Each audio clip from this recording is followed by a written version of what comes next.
In the opening scene, we see a glimpse of Hori Ao's childhood. She reveals what her name means to everyone in her first grade class, including her classmates' parents. Ao means showing the AO face. Ever since this moment, she declares that her life has been miserable. Oh, poor girl. Hori Ao is a first-year high school student determined to live life on her own terms, even abandoning the joys of youth just to achieve her goals. One day at school, the results for their test have gotten out, and she gets the highest score among everyone else in the class. A classmate named Kojima Takumi approaches her, asking how she managed to get such a high score on their test. She calls this classmate of hers the king of normies. Ao standoffishly replies, asking him, "Did you try studying?" This is not the reaction Takumi expected from her. Some of his friends hear the conversation between them and take Ao's side. Based on this brief interaction, we can say that Ao does not think highly of him, even calling him a shallow-looking guy. The poor guy. It seems like all he wants is to be friendly with her, but she rebuffs all his efforts. Despite her aloof replies whenever he tries to talk to her, Takumi still finds time to try and interact with her, to Ao's confusion. One instance, she even tells Takumi to go somewhere else. His friends hear this, tease him about it, and are now huddled in a group behind Ao's desk. Spiraling, she believes that there are a bunch of vulgar men behind her. Why does Ao react and behave this way? She believes that from the beginning of time, men have viewed women in a sexual light. As long as there's an opportunity, they attempt to do the deed. According to her, as long as there's a hole, they'll put it in. She is sure that Takumi often approaches her because he's thinking of vulgar things. So now we know the reason why Ao does not particularly like interacting with the guys, but it appears that she is just as unapproachable to the girls as well. Ao keeps track of her studies using her goal management and productivity app. She realizes that if things between her and Takumi keep going, he'll get in the way of her studies. So, she resolves to tell him that she hates him. Cool and all, but what things are exactly going on here? All they've had were brief interactions. Ao sure is overthinking this. And because she thinks that all men want has something to do with indecent and vulgar pleasures, she has come to hate them. Not mere dislike, but pure hate. Even the men in her family are not safe from her disdain. Her dad, Hori Hanasaki, in particular. As soon as she gets home that day, Ao is greeted by her dad, who asks her to make him some tata pudding, whatever that means. She tells him that she has already made some and asks him to take it out of the fridge himself. Her dad whines and pleads that she be the one to get it from the fridge since he is tired. Her dad's editor, Yabe Tsuchiru, comes to his aid and politely asks her to get it for him instead. He stresses the importance of what Hanasaki is working on, the 87th part of the super popular series, Pleasure Proposal. Her dad threatens her that if she doesn't get him the pudding, he'll come to her school and let everyone know who he is. Just who is Ao's dad anyway? It turns out that he's a prominent Ero novelist. Around their neighborhood, he's called the Pleasure Master. People also call their home, House of the Lewd. Her dad, too, is the one who named her. It seems tough to be in Ao's shoes. Imagine being raised by a man who writes lewds for a living. Oh, the things this girl has probably seen and heard. Because her dad threatened to introduce himself to everyone at her school, Ao has no choice but to get him the tata pudding. This is a pudding shaped like a woman's chest. Something a lecherous demon such as Hanasaki would eat. She puts the pudding in front of her dad and plops the spoon so hard that the tata breaks. In the middle of his bemoaning, Ao tells Hanasaki that she's not in the mood to talk to any men today, not just him. This makes Hanasaki pause and concludes that her daughter is in heat. Which, what the F? The next day, Ao gathers up the courage to tell Takumi that she hates him. At PE, their teacher specifically asks her to go to the nurse's office to deliver him his uniform. Looks like the universe is on her side on this one. It turns out that Takumi twisted his ankle earlier. At the nurse's office, Takumi talks to his friend about a Goken group date. He says that he's not really into that sort of thing.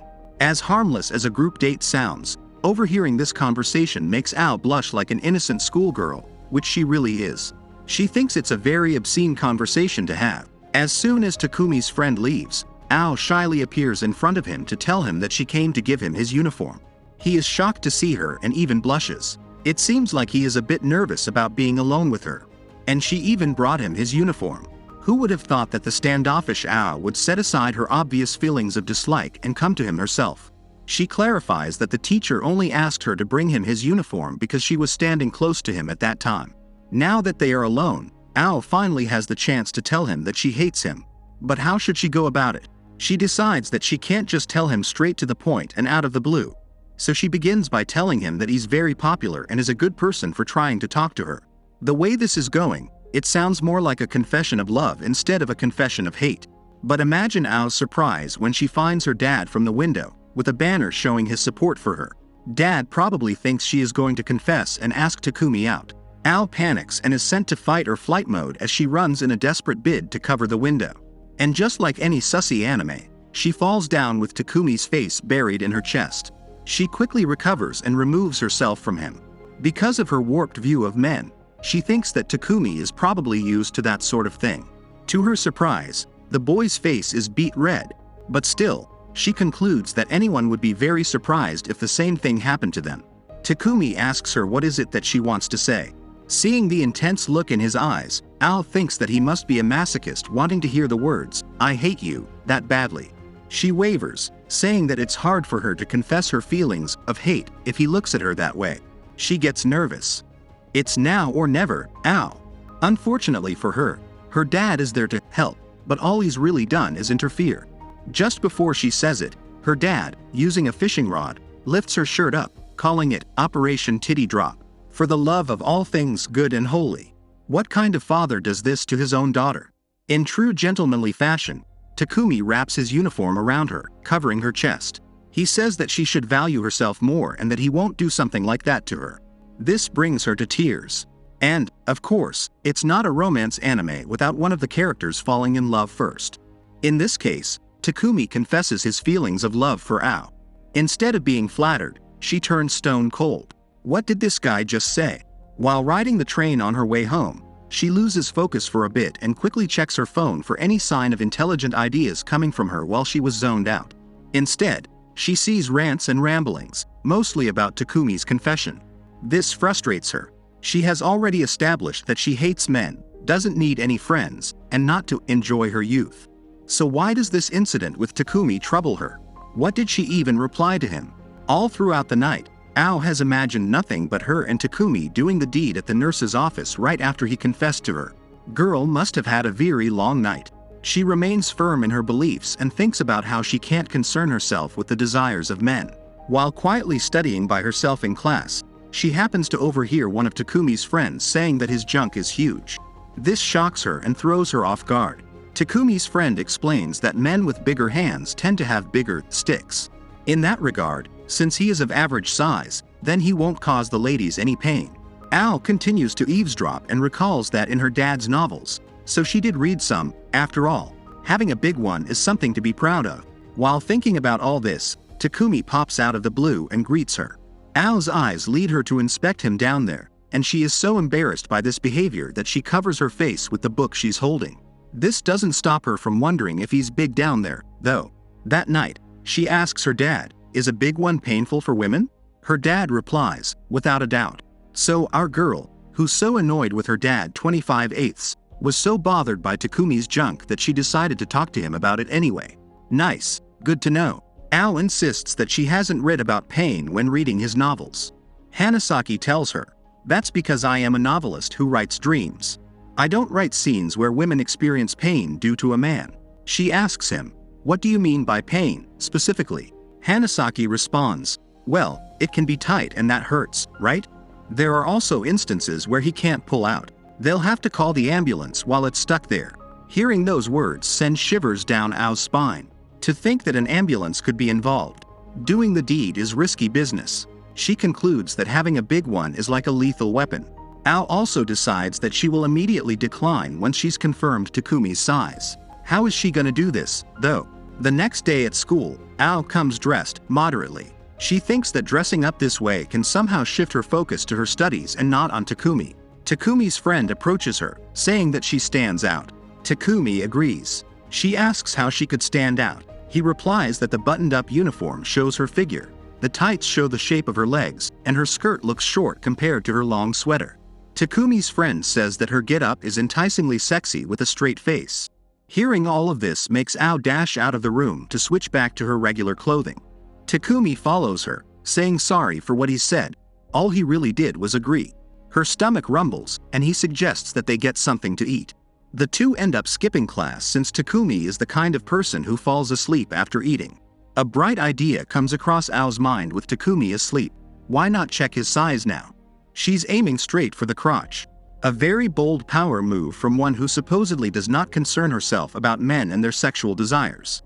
Looking like a real freaky perv, she slowly creeps toward Takumi. She overthinks again, thinking she should have gloves and a tape measure. In the end, she blurts out loud, "Come on, are you gonna touch it or not?" Suddenly, Takumi wakes up and catches her hand. He says she could touch it if she wants. This is sending me. Does he even know what Ao wants to touch? With her hand in his, Ao notices that he has very big hands. He asks her whether she's worried about him, and she denies this. She thinks he knows that she is really after knowing the size of his junk, but Takumi has other, far more innocent ideas. Ao thinks it is best to let him know that he's so big it can't possibly work. She says that there is not enough room for him within her and that it's impossible because there's no space to enter. It seems she is really taking this whole, men are only after doing the dirty, too far. On the other hand, Takumi thinks that this is in response to his confession the other day. Dude thinks his love offer is rejected, but really, she is just talking about his apparently big junk. This scene definitely earns a spot in Top 10 Anime Misunderstandings. He insists that they won't know unless they try. Ao is dumbstruck. So he wants to try it out? Really? She replies that they are at different levels of experience and that she has no confidence. Takumi responds that despite having things he is uneasy about, he still confessed and gave it his all. He asks her to take some time thinking about it and not instantly reject him. She agrees. The train ride home is actually a good chance for Ao to think properly about the day's events. That particular afternoon, she worries about why she replied to Takumi that way. They even manage to exchange contact information. What is going on here? The next morning, her dad asks her about how things are with Takumi. She replies that a lot of things are going on. He tells her that he'd like to lend her his aid. Ao is touched by this fatherly gesture until he pulls out a bunch of books and asks her to choose which fetish she prefers. Ao turns up for school in a bad mood because of her dad. Her classmates notice this and send out Takumi to go and try to make her feel better. He willingly does this and plans to use the fact that they have the same vocabulary book to strike up a conversation with her. But her bad mood rises to a notch when she discovers that her dad replaced the vocabulary book she has with a manual on using ropes while doing it, if you catch my drift. She instinctively throws it at him for fear that Takumi might discover the manual. The two similar books fall to the floor. He apologizes to her and picks it up. During the break, Ao realizes that she has switched books with Takumi. What he has with him is the training manual for bondage that her dad specifically prepared for her. She panics and fears that her life is now over. That day after school, Ao approaches Takumi in hopes of getting the manual back. He thinks she must want to study with him, but what's really going on in her mind is wishing for him not to have noticed the manual. Takumi invites her to study with him using the book he has right then and there, on a bench within the school. She insists that they are out in public, but he doesn't mind. She incorrectly assumes that this guy must like public play. He tells her that she should be the one teaching him, not the other way around. While all he's really thinking is that they get to study together, she thinks that he is a masochist who wants to do it in public. It's wild how Ao can come up with such thoughts. In the end, she finds out that he hasn't even opened the manual yet, and he did not get the chance to read its contents. Ashamed for coming up with such a misunderstanding, Ao runs away, shrieking in embarrassment. Thanks for watching this recap. Don't forget to leave a like and subscribe to ES Anime if you haven't already. See you on the next one. Bye.